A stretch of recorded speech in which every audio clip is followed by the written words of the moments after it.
Mount Laurel police say Thomas DiOrio is seen here in this video yelling at a woman earlier this week, a video that is now part of their investigation into alleged harassment and bias intimidation.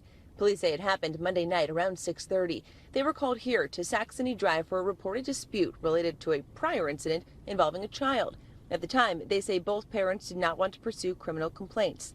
Then, during their follow-up investigation, police reviewed this video, ultimately charging 40-year-old DiOrio with harassment and bias intimidation. Where yelling at someone crosses a line is where your intent manifested by your behavior shows that you want to cause harm to someone, emotional harm. Henry Klingeman is a former prosecutor and longtime defense lawyer experienced in these types of cases. He's not involved in this case, but reviewed the criminal complaint, which alleges that during the interaction, DiOrio used the phrase "you people" while talking to the victim.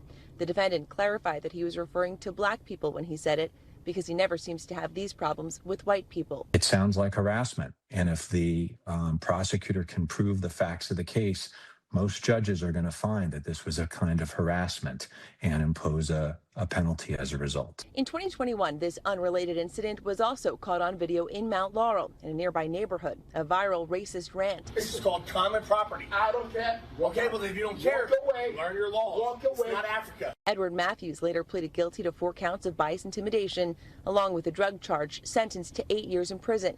Last year, the New Jersey Attorney General's office issued a finding of probable cause against the Mount Laurel Police Department, alleging the department failed to properly address harassment of black residents. No!